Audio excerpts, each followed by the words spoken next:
seguindo a posição que eu falei para vocês. Então, acho que ficou um pouco, talvez, mais claro aí com relação a esses conceitos do que é arranjo, do que é combinação. Então, eu vou resolver com vocês 2 exercícios, tá?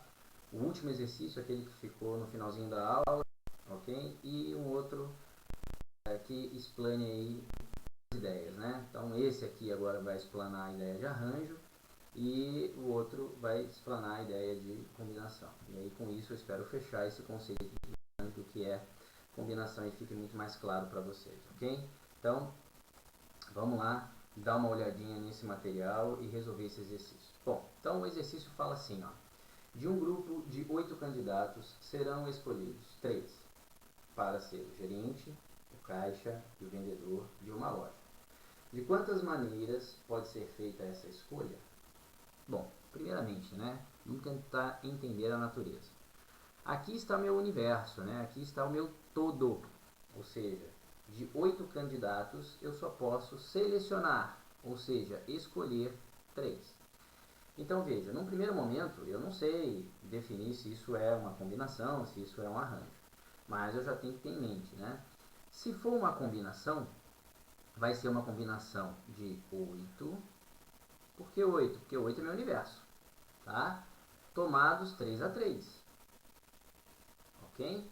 Ah, mas e se for um arranjo? Bom, se for um arranjo, ele também será um arranjo de 8, ok? De 8, tomados 3 a 3. Então, é só lembrar, né? Que a combinação é de N a P. N é meu todo, então isso aqui configura para mim o meu N, isso aqui configura para mim o meu P. Bom, se for uma combinação, seria o fatorial de 8, ou seja, 8 fatorial. Aí vem a diferença, né? Aqui entra o P, ó. Meu P é o 3, então 3 fatorial, que multiplica N, que é o 8, menos o meu 3, o resultado disso, fatorial. Isso se for uma combinação.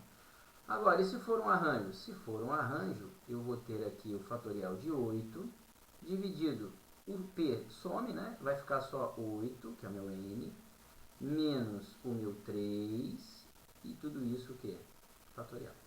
Então, o que eu tenho que decidir agora é se isso é uma combinação ou se isso é um arranjo. Pare e pense. Aqui eu vou colocar o cargo de gerente, ok? Então, aqui o camarada é gerente. Próximo cargo, o camarada é o caixa, ok? Então, aqui vai ser o caixa. E o outro camarada vai ser o vendedor. E essas posições, elas não se alteram. Eu tenho gerente, caixa e vendedor. Opa! Então, já começou a clarear um pouquinho mais aí, pessoal. Por quê? Porque se eu alterar a ordem dos candidatos, eu altero a classificação dele. Então, imagine que eu tenha 8 candidatos. Vamos lá? Eu tenho o candidato A, eu tenho o candidato B, eu tenho o candidato C, eu tenho o candidato D, ok? Eu tenho o candidato E, eu tenho o candidato F, eu tenho o candidato G, eu tenho o candidato H, ok? Tudo bem? Então, olha lá, ó. Eu tenho 8 candidatos possíveis. Estão aqui os meus 8 candidatos, ok? Belezinha, estão aqui meus 8 candidatos. Agora, olha só, eu vou chegar aqui e vou falar o seguinte, ó. Bom, selecionando aí os candidatos, aqueles possíveis, né, que completam o perfil, eu verifiquei que o candidato A, ele tem perfil de gerente. E que o candidato D, ele tem perfil para caixa. E que o candidato F é o melhor aí dentre eles para vendedor. Agora imagine que você pegue o mesmo tipo, ou seja, os mesmos elementos, né? Então agora eu vou colocar em vermelho, mas os mesmos elementos. Vamos supor que numa outra escolha, numa outra proposição minha, né? Numa outra escolha, numa outra proposição minha, eu tenha colocado a seguinte sequência. Olha só, já mudou. Se a minha primeira sequência, que é essa sequência que está em azul, então a primeira sequência aqui, a minha sequência que está em azul, ela for igual à segunda sequência, que é a sequência que está em vermelho, ué, então eu estou diante de uma combinação, porque aí a ordem não importa. Só que não é o que está acontecendo. Num primeiro momento, quem foi o gerente? Foi o candidato A. Agora, num segundo momento, quem é o gerente? É o candidato F. Não é a mesma configuração, é como se fosse aquela configuração do pódio. Tá? Então, agora, se eu alterar a ordem dos elementos selecionados, eu tenho um novo resultado. Assim como, se eu pegar aqui agora uma terceira proposição, que terceira proposição seria essa? A minha terceira proposição seria, por exemplo, né, eu colocar aqui ó, o candidato A, o candidato D, mas agregar agora o candidato H. Então veja, nesse momento aqui agora, ó, o que eu fiz? Eu alterei a natureza. Então veja, primeira proposição, candidato A na posição de gerente, candidato B na posição de caixa e candidato F na posição de vendedor. Eu simplesmente troquei a ordem desses elementos selecionados. Quem era vendedor passou a ser gerente.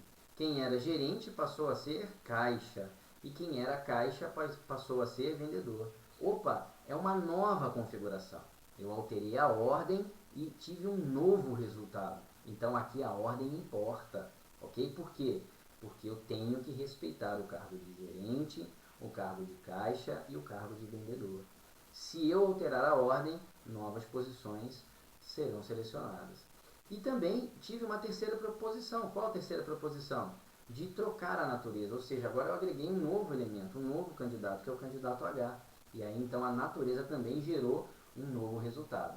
Opa, então nós já sabemos que não estamos diante de uma combinação. Por quê? Porque a ordem importa e a natureza também criam novos resultados. Então eu não posso trabalhar com uma combinação. Então a proposição aqui é de um arranjo e do arranjo é meu arranjo simples. Então vamos desenvolver esse arranjo simples então. Então eu vou ter um arranjo de 8 elementos possíveis selecionados 3 a 3. Como é que vai ficar isso então? Vai ficar 8 fatorial dividido por 8 menos 3 que está lá, ó, 5 fatorial. Bom, vamos desenvolver lá em cima, ó, 8 vezes 7 vezes 6 vezes aquilo que eu falei para vocês. Eu paro onde ele iguala no denominador. Então eu parei no 5 fatorial e aqui embaixo eu tenho meu 5 fatorial. Esses camaradinhas aqui eu posso cancelar. 5 fatorial com 5 fatorial eu posso cancelar. Então o meu resultado aqui da conta ficou 8 vezes 7 vezes 6. Ok? Bom, nesse contexto então eu vou ter qual proposição? Eu vou ter 336 candidatos, ou melhor, proposições para ocupar esse cargo, ok?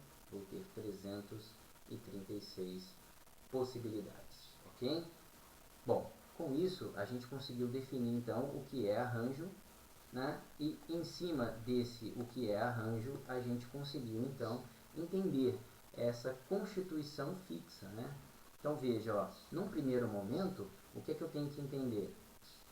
Que num primeiro momento, olha lá, ó, eu tenho o A ocupando a posição de gerente, o D ocupando a posição de caixa e o F ocupando a posição de vendedor. Ótimo, beleza. Assim, você consegue entender que ao substituir essa sequência, como foi aqui na segunda, né? A segunda sequência, são os mesmos candidatos, apenas de ordem alterada. Alterei a ordem, novo resultado eu tenho. Então a ordem importa, porque eu quero que o camarada selecionado como gerente permaneça gerente. E no caso aqui, ao trocar a ordem, eu alterei o resultado. Assim como a natureza, veja que eu acrescentei aqui o candidato H, tive um novo resultado para esses cargos. Então tanto a ordem quanto a sequência importam para gerar um novo resultado. Isso é caracterização de quem? Isso é caracterização do arranjo. E aí o arranjo é daquela maneira que se resolve, ok? Espero que você possa ter entendido esta sequência. O próximo exercício aí, então, vai ser um exercício sobre combinação. Espero que fique mais claro aí para você, ok? Belezinha? Então é isso aí, moçada. Lembre-se, se a ordem importa, ou seja, se ao alterar a ordem o resultado for um novo, ou, além disso, a natureza também, você está trabalhando então com um arranjo simples. Vamos então trabalhar um pouquinho uma questão de combinação para que a gente possa fechar esse entendimento aí, ok? Valeu, obrigado.